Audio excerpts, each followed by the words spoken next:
I'm Stanley Heller, host of the Struggle Video News.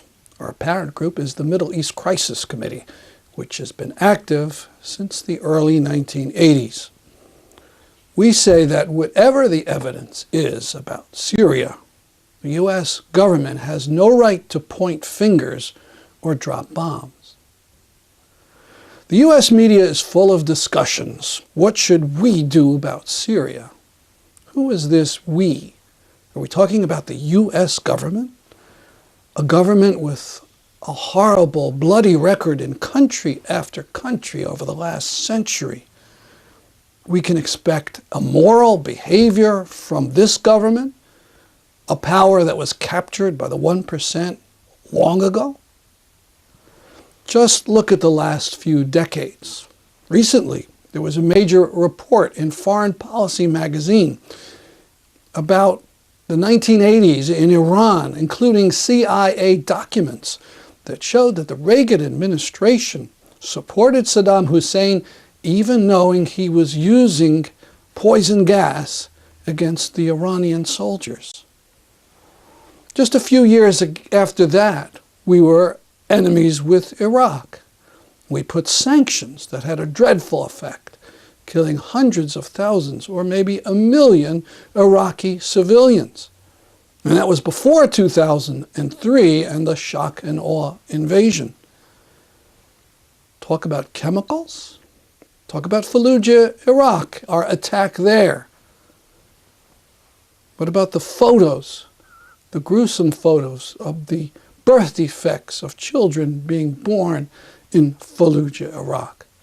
Senator Kerry has seen the photos of Syria. But what about the U.S. responsibility for what it did in Iraq? And what about the white phosphorus used against Palestinians in Gaza with total U.S. approval?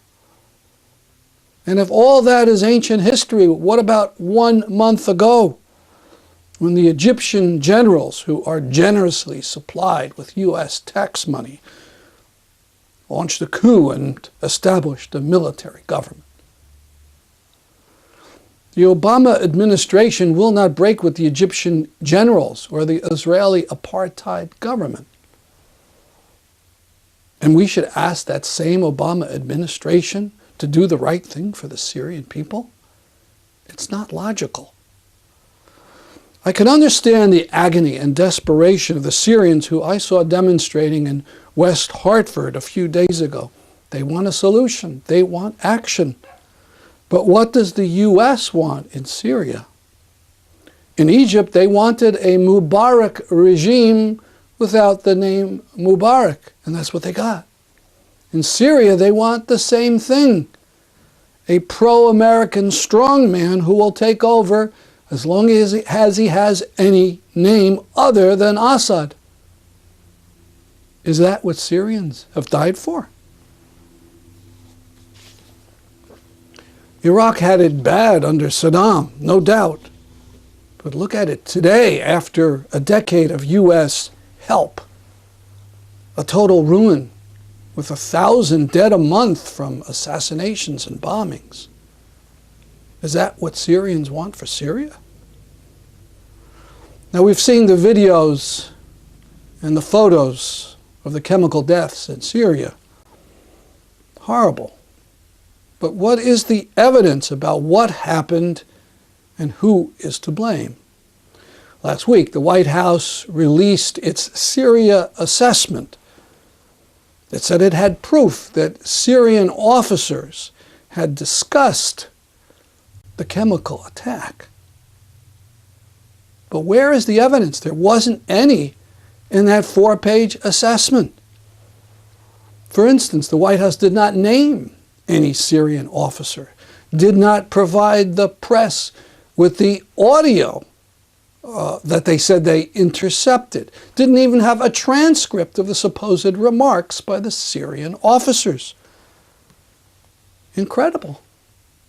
There was no evidence in that 4-page assessment, just claims that they had evidence. Incredible. You know, a few years ago when Colin Powell sold us on the Iraq War, he had all sorts of pictures and charts, photos. Yes, it was slanted and based on falsehood, but they pretended to have evidence. But now on Syria, nothing. Well, what about Congress? Congress was shown the real stuff, to be sure.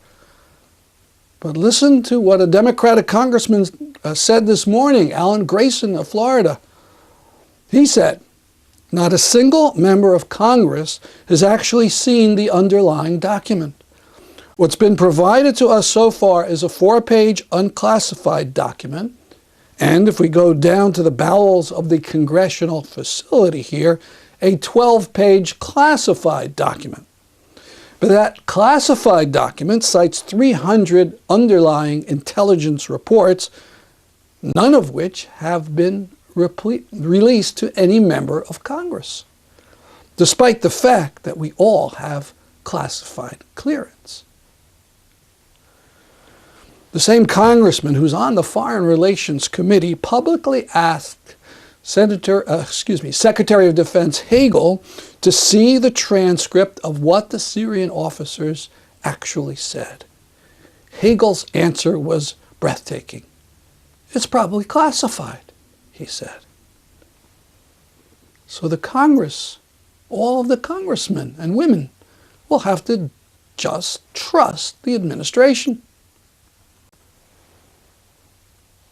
Trust the U.S. government after what it claimed about Saddam Hussein's weapons of mass destruction, his nuclear bombs, his missiles topped with VX gas, his mobile germ warfare labs, his bottles of smallpox virus, his stores of anthrax, etc., etc., none of which was ever found, all of which was non-existent or invisible. Just trust U.S. intelligence this time to get it right. Sure. Reports in the media say that Israel is the source of the supposed communications of the Syrian officers. Trust Israel, whose government loved to have Arab countries demolished one after another? Is that the source of the communications? Why can't we hear the original Arabic audio of what these Syrian officers said? And why can't we be honest about the forces in Syria? We know Assad has savagely repressed the Syrian people. Their peaceful demonstrations were brutally attacked, unmercifully. But let's also admit that as soon as the rebellion broke out, Saudi Arabia and Qatar, with a wink of approval by the United States government, sent in all kinds of religious fanatics from all over the world to hijack the democratic rebellion and to turn it into a religious war. Can anyone now name a rebel fighting unit in Syria dedicated to democracy?